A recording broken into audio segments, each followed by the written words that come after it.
Olá! Eis-me aqui para trazer mais uma mensagem ao seu coração. E o título dessa mensagem é: Deus vai dar tudo o que você precisa.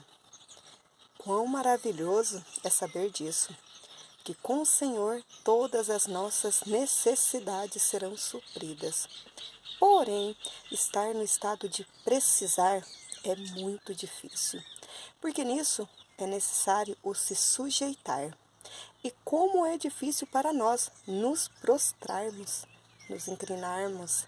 Na Bíblia diz, no livro de Atos, capítulo 7, o verso 51, homem de dura cerviz e incircuncisos de coração e ouvido, vós sempre resistis ao Espírito Santo, assim vós sois como os vossos pais. Ou seja, temos a triste tendência de ter a dura cerviz. O que seria isso? Esta significa pescoço duro, no sentido de uma pessoa orgulhosa que não se dobra perante outros com facilidades. Ah, e como é triste o orgulho!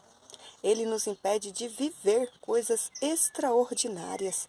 E pior é que na maioria dos orgulhosos não sabem ou não aceitam que são. E para receber seja o que for, primeiro precisa quebrar o orgulho, o ego, o eu sou. Quando entendemos que o eu sou só pode ser um, então recolhemos a nossa insignificância e nos colocamos no nosso lugar. E neste lugar é onde devemos estar, o de necessitado. Necessitamos de tanta coisa, mas nos fazemos de durões, como se não precisássemos. Então nos fazemos de difícil. Tudo isso para não nos rendermos. Ah, mas se você soubesse. Mas agora você irá saber como é bom se render, se entregar, se prostrar. Tenha em mente algo muito importante. Contra a força não há resistência. Somos tão inocentes em pensar que podemos resistir ao Senhor. Vemos que isso também aconteceu com um grande homem, que depois de conhecer o verdadeiro grande, ele se tornou pequeno. Tão pequeno que até o seu nome foi trocado, para que pudesse ficar registrado que Deus trabalha com pequenos, mas abate os que se acham grandes. Atos capítulo 26, o verso 14 ao 17. E caindo nós todos por terra, ouvi uma voz que falava em língua hebraica, dizia: Saulo, Saulo, por que me persegues? Dura coisa te é recalcitrar contra os aguilhões. E disse eu: Quem és, Senhor? E ele respondeu: Eu sou Jesus, a quem tu persegues. Mas levanta-te, põe-te sobre os teus pés, porque te apareci por isto, para te pôr por ministro e testemunha, tanto das coisas que tem visto, como daquelas pelas quais te aparecerei ainda, livrando-te desse povo e dos gentios, a quem agora te envio. Aqui vemos quando Jesus encontrou com Saulo de Tarso, um dos maiores perseguidores do Evangelho. Porém, logo depois poderemos ver que essa perseguição, por pior que poderia ser, era feita por zelo da parte dele para com a igreja. É tão lindo ver que quando Jesus chamou a Saulo, todos estavam com ele, não puderam conter diante da grandeza do Senhor e caíram todos por terra. E logo Saulo pergunta: Quem é? Então Jesus diz: Aquele que tu tanto persegues. Então Jesus diz: Dura coisa para ti é recalcitrar contra os aguilhões. E o que seria isso? Recalcitrar significa confrontar, resistir. E aguilhão era uma espécie de espeto de ferro, de bronze ou até de prata, com o qual os carroceiros picavam ou cutucavam um gado para puxar a carroça. Porém, quando o boi era muito bravo, ele se debatia contra os aguilhões e acabava se ferindo. E nisso Saulo estava apenas se machucando, pois a sua luta estava sendo com alguém muito mais forte do que ele. O que estava fazendo? Ele apenas se machucar. Popularmente, pode-se dizer, dar murro em ponta de faca. Por isso, contra a força não há resistência, digo novamente, pois às vezes, sem perceber, estamos resistindo a Deus, ao invés de nos submetermos. E nisso só conseguimos nos cansar e nos ferir, pois achamos que o Senhor está contra nós, quando o que está acontecendo é o contrário, é nós que estamos lutando contra Deus. E não precisa ser nenhum expert para saber que essa luta sairemos perdendo, pois é impossível alguém lutar contra Deus e prevalecer.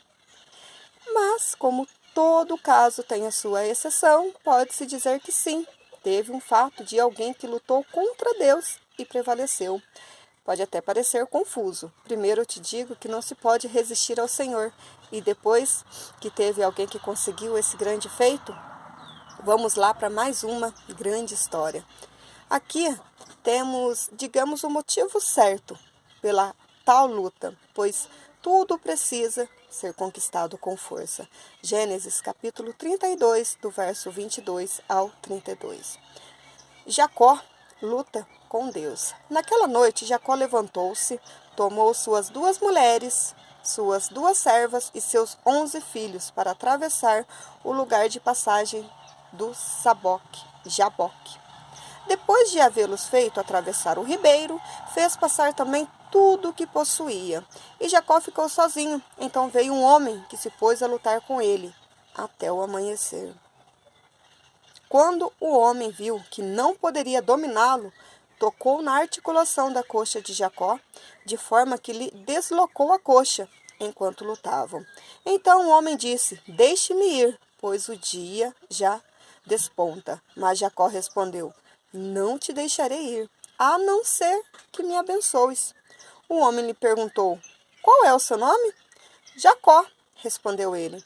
Então disse o homem: "Seu nome não será mais Jacó, mas sim Israel, porque você lutou com Deus e com homens e venceu."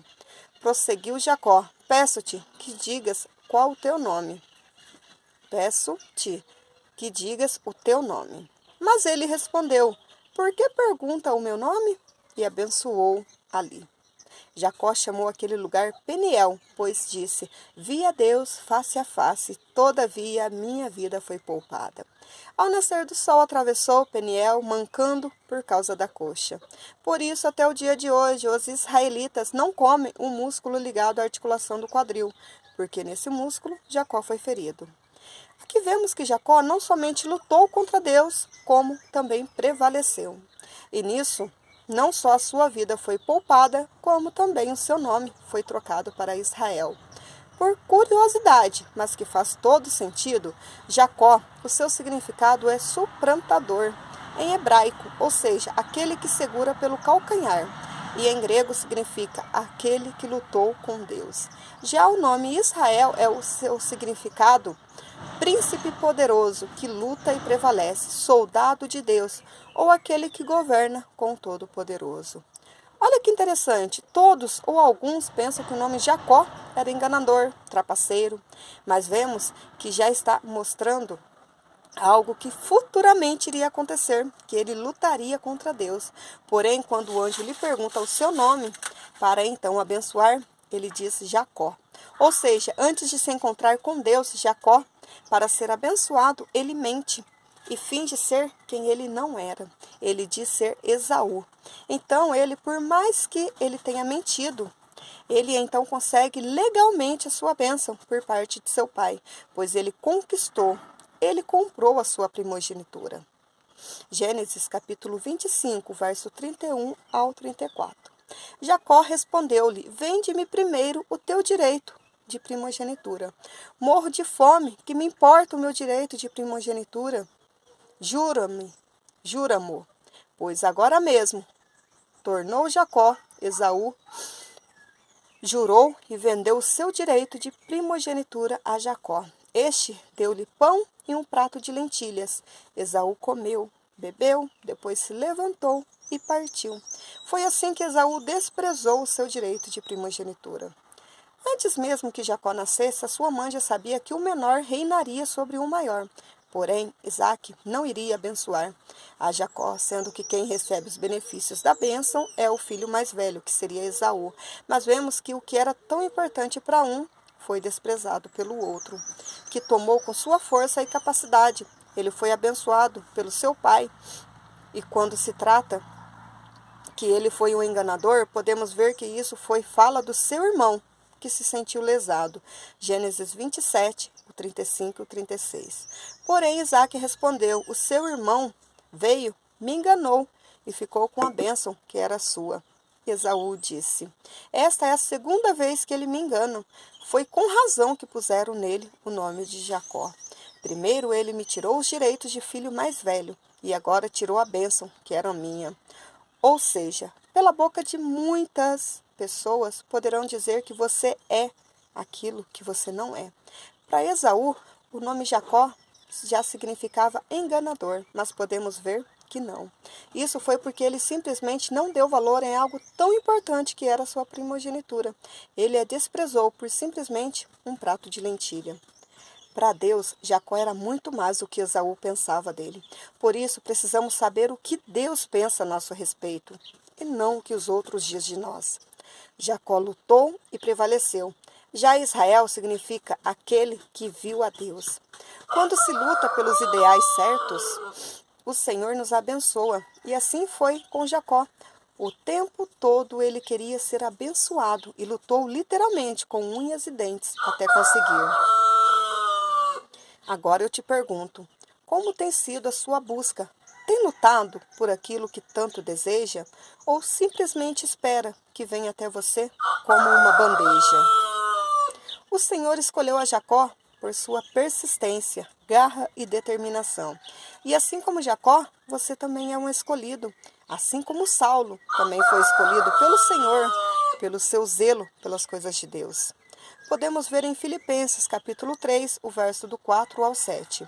Ainda que também podia confiar na carne.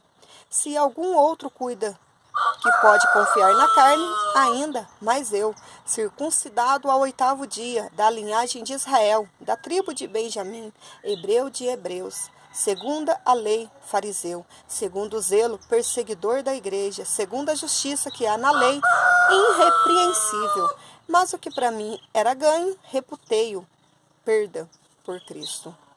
Que fala sobre o cuidado pelas coisas de Deus. Ele apenas não sabia fazer, mas quando verdadeiramente Saulo se encontrou com Jesus, ele parou de lutar e se rendeu. Vemos duas histórias distintas, mas que ao mesmo tempo têm muita coisa em comum.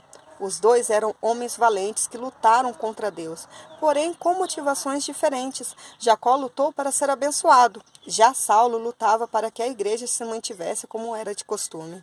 As pessoas os viam completamente diferente. Eram grandes homens com grandes chamados que precisavam apenas de um encontro verdadeiro com Deus. Jacó, ao se encontrar com Deus, não foi mais capaz de mentir. Saulo, quando se encontrou com Jesus, passou de perseguidor a perseguido. Suportou muita coisa em nome do Senhor. Aqui vemos por quais motivos se devem lutar e por quais se deve render-se. A luta é necessária para conseguir aquilo que irá nos aproximar do Senhor. Jacó, desde o início, queria apenas uma coisa, a bênção. E para isso, ele não mediu esforços. Já Saulo se rendeu, pois entendeu que contra a força não tem como lutar.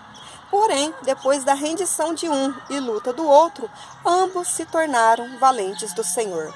Paulo, depois de ter entendido que era tão pequeno, então, após se render, se tornou um verdadeiro valente e começou a lutar pelos ideais certos. Já Israel, depois de ter lutado, ele teve coragem o suficiente para encarar o seu passado, frente a frente, e poder avançar. Ambos tiveram o que precisavam, mas para isso foi necessário se render ao Todo-Poderoso. Saulo se diminuiu perante ao Senhor, e nisso o nome do Senhor foi não somente conhecido, como também glorificado através dele.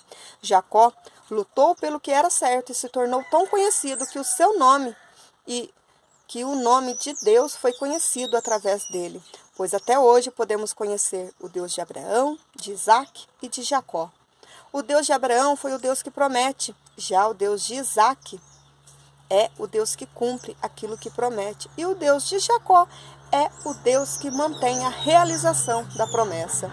E para você alcançar essas três faces do Senhor, a promessa, a realização e a manutenção é necessário não muita coisa, mas sem ela se torna impossível os seus pedidos atendidos e as suas necessidades atendidas.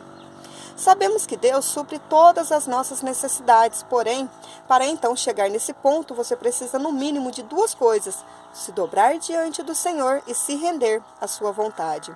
Pois o Senhor irá nos conceder muito mais do que precisamos. Ele quer realizar não somente as nossas necessidades, como também os nossos desejos. Mas para isso é necessário estarmos dispostos a receber o que o Senhor tem a nos dar, e principalmente a maneira que Ele irá fazer isso. Se Deus disse que vai, então Ele sem dúvidas te dará, mas basta você aceitar a maneira que isso irá acontecer na sua vida.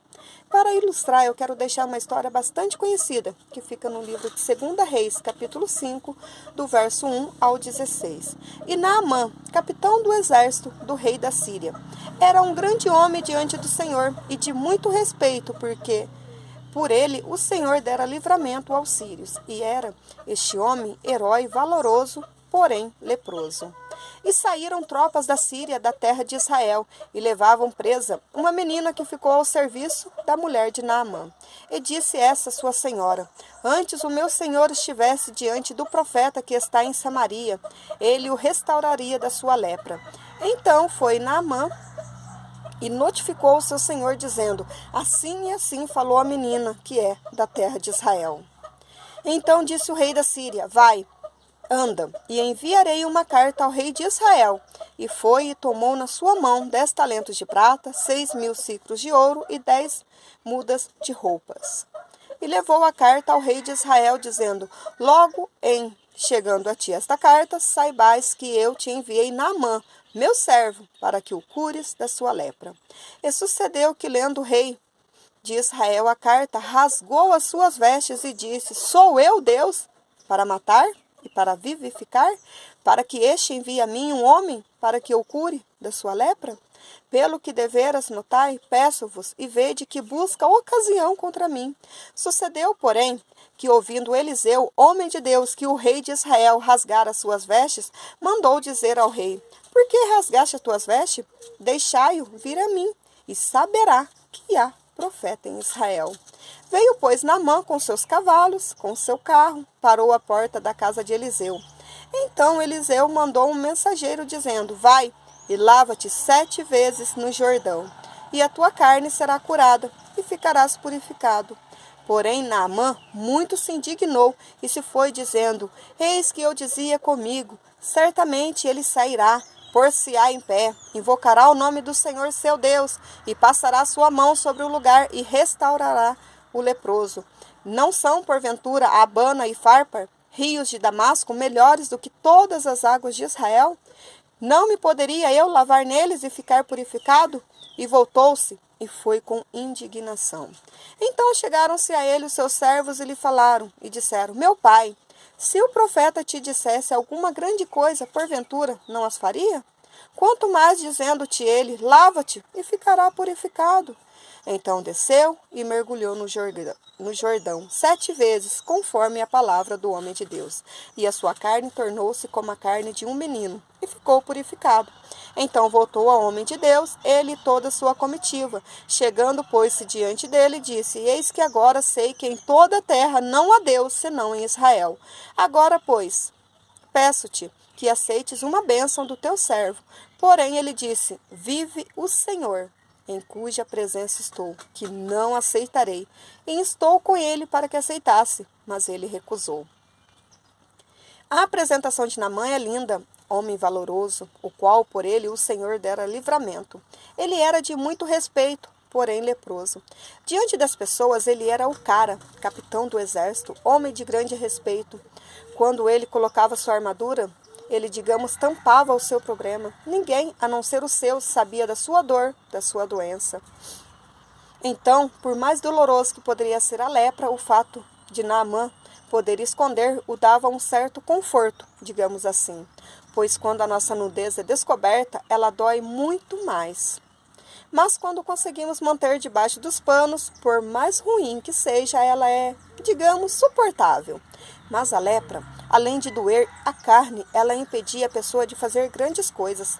Tem coisas que, por mais que nos doa, é necessário tirarmos a nossa armadura. É necessário nos desprendermos de quem a sociedade acha e diz que somos. Nesses momentos, é necessário abaixar a guarda, se render para obtermos aquilo o qual tanto necessitamos.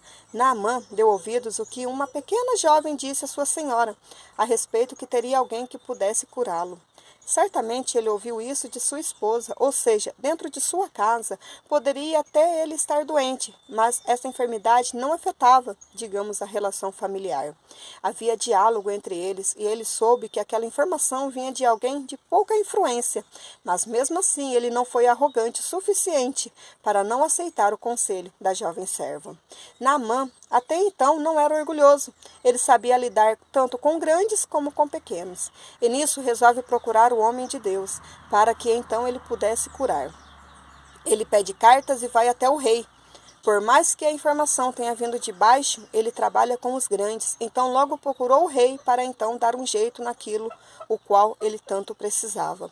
Naamã tinha tudo o que precisava, tinha a informação correta, dispôs não somente a ouvir como procurar ajuda, porém ao invés de ir direto ao ponto, ele deu uma volta gigante, e junto dele havia homens de sua confiança. E quando o profeta soube o que estava acontecendo, que o rei estava desesperado a respeito de Naamã, o próprio profeta interveio e disse: "Mande vir até mim, pois por acaso não há profeta em Israel?"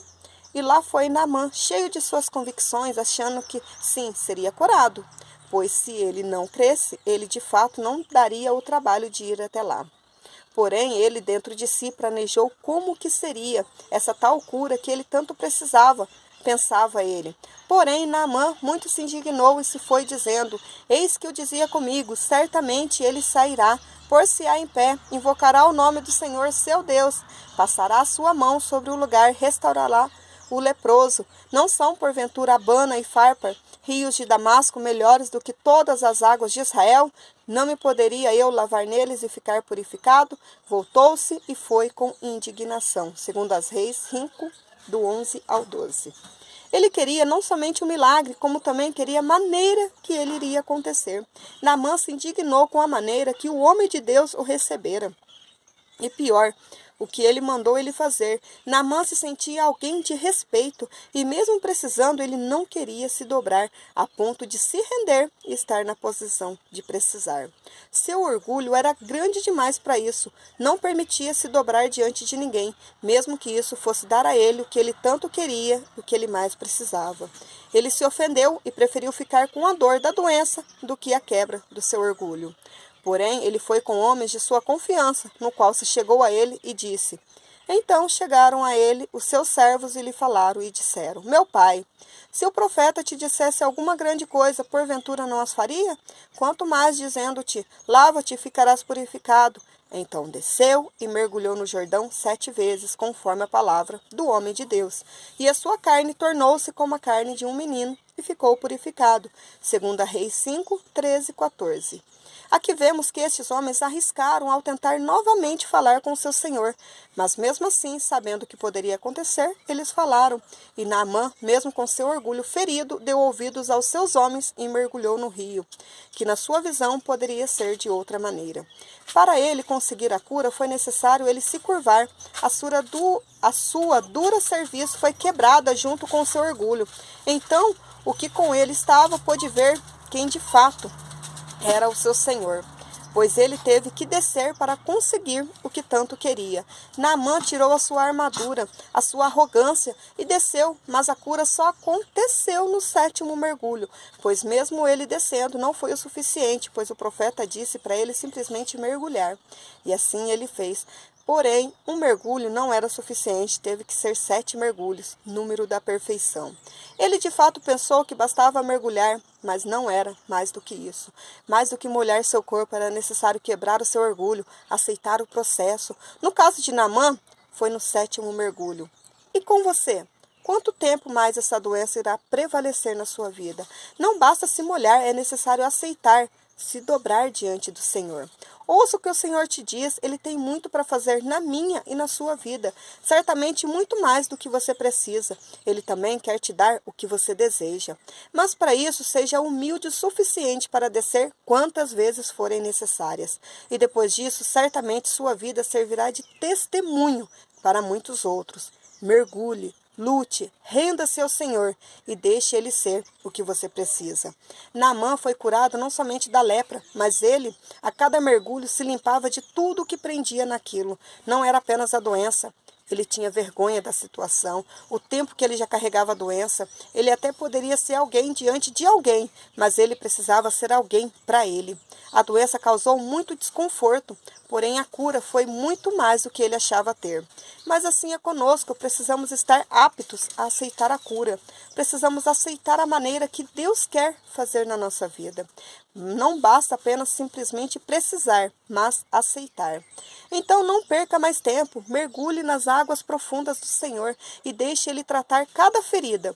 Um dia isso tudo será apenas cicatrizes de algo que te machucou muito. Mas para isso, ouça o Senhor, seja na voz de um servo, busque ajuda na pessoa certa. E permita os que estão perto de você ver a sua fraqueza e saber que a cura vem. Basta fazer o que for necessário. Saiba que não será necessário muita coisa para o seu milagre acontecer. Basta se despir de sua vaidade, do seu orgulho, do seu eu e saber que apenas existe um eu sou, que é capaz de mudar a sua vida. Deus vai fazer tudo o que você precisa, mas a pergunta é: você aceita a maneira que Deus vai fazer? Boa tarde. E sem dúvidas, depois de você ter um encontro verdadeiro com Deus, a sua vida mudará completamente e servirá de grande testemunho para muitas outras pessoas ao seu redor. Lute, persista, continue, avance até você conseguir.